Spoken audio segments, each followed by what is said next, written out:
Greta Lille Métropole est l'organisme de formation des adultes de l'éducation nationale.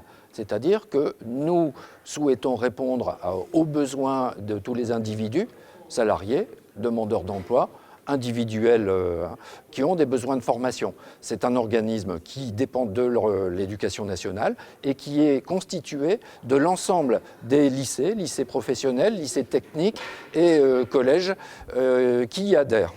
Le Greta est donc dirigé par un proviseur, mais en même temps dirigé par l'Assemblée des chefs d'établissement. Sur l'île Métropole, le Greta, c'est plus de 3000 stagiaires accueillis chaque année, et avec plus de 500 intervenants. Et nous avons au service de nos clients une bonne soixantaine de salariés permanents du Greta Lille Métropole pour répondre à tous ces besoins.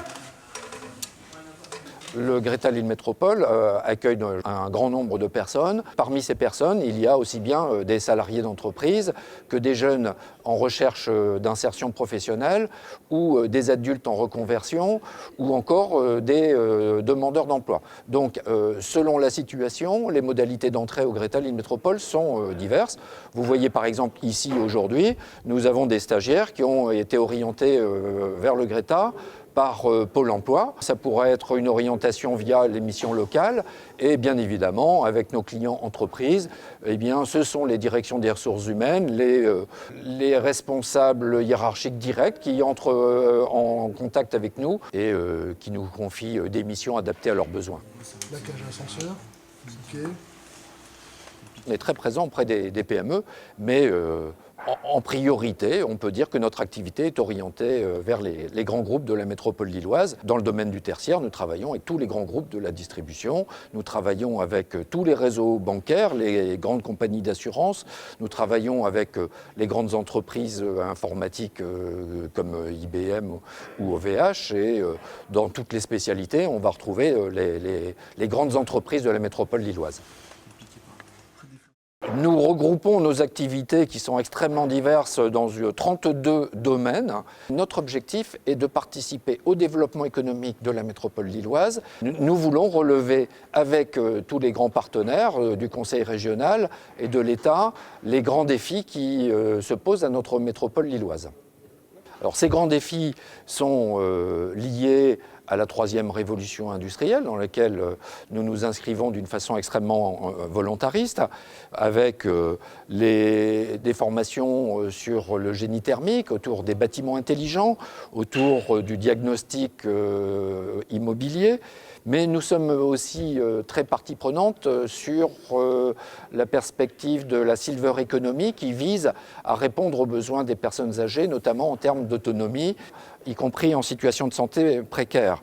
Nous sommes bien évidemment aussi sur la métropole lilloise dans l'accompagnement de l'explosion des besoins en tertiaire, dans tous les métiers du tertiaire, le tertiaire supérieur notamment, et puis encore sur d'autres champs. Nous accompagnons le développement du pôle image sur Roubaix-Tourcoing, déjà depuis le démarrage, il y a plusieurs années, et donc autour des enjeux du numérique et de la création artistique multimédia, nous sommes des partenaires incontournables.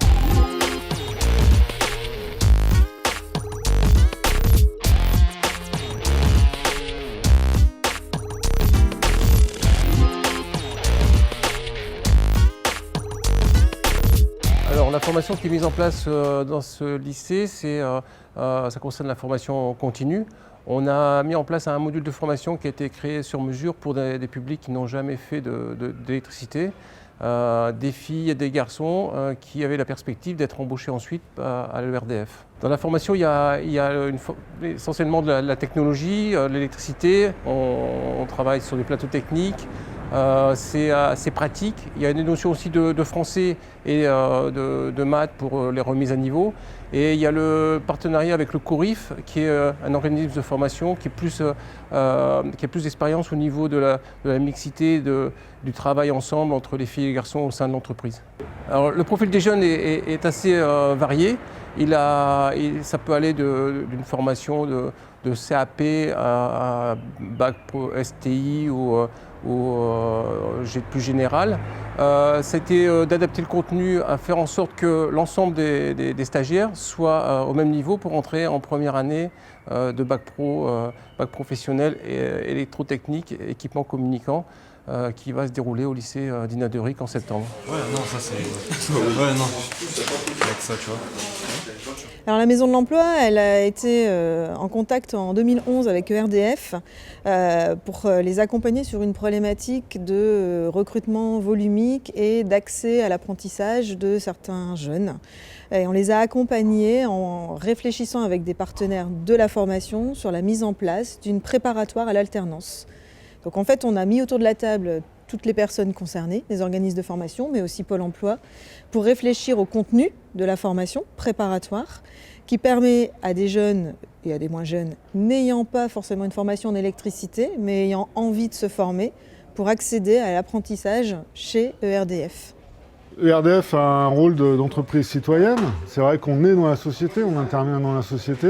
Et donc à travers ce type d'opération, on donne aussi une chance à des personnes qui veulent rebondir dans la vie. Et ça nous intéresse.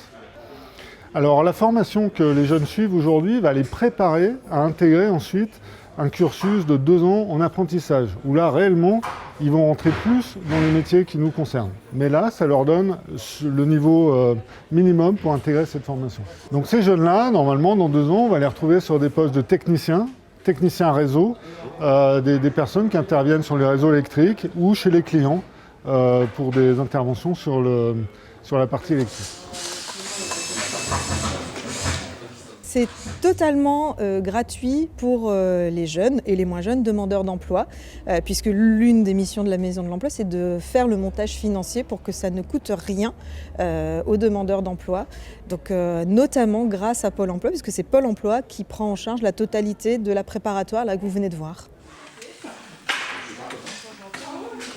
Alors aujourd'hui ici en fait on prépare nos TP, donc c'est des travaux qu'on fait d'abord à l'écrit en cours, après on remet ici en pratique. Donc on nous apprend à brancher des prises, des lumières, ainsi que des radiateurs comme on fait également aujourd'hui. Donc voilà, ce qui nous apprend à manipuler un peu le câblage, à savoir comment câbler pour nous passer notre bac l'année prochaine. Ce qui me plaît ici c'est la manipulation, la technique. Et puis l'esprit d'équipe, l'esprit de groupe. Je replique sur la bande. Vérifie le câblage. Vérifie pour moi, c'est pas en Je suis maman, donc c'est vrai que c'est une organisation un peu et des sacrifices à faire aujourd'hui. Mais c'est pour mon avenir, donc je suis prête à les faire pour ne pas regretter dans quelques années de ne pas avoir eu cette opportunité à saisir. C'est du sérieux, donc c'est pour ça qu'on va tout faire pour arriver jusqu'au bout, parce qu'il y a beaucoup d'engagement personnel à faire, quoi. Aussi bien financier que physique. Mon objectif, c'est de réussir mon bac et d'être embauchée chez ERDF. Je vais tout faire pour. Après ça, j'espère y arriver, mais je ferai tout pour. Alors ce qu'on constate avec ce type d'opération, c'est qu'on a affaire à des gens qui sont extrêmement motivés. On leur donne une chance de recommencer un parcours professionnel. On leur donne l'opportunité d'exprimer leur talent. Et pour nous, ça c'est très précieux parce qu'on a des collaborateurs motivés. Alors on fait le pari que la motivation est plus importante finalement que le diplôme initial. Alors il y a certains métiers chez nous où il faut des compétences en électrotechnique. Donc là on va embaucher des personnes formées pour. Mais pour beaucoup d'autres métiers, c'est la motivation, la volonté d'apprendre qui va être la plus importante pour nous.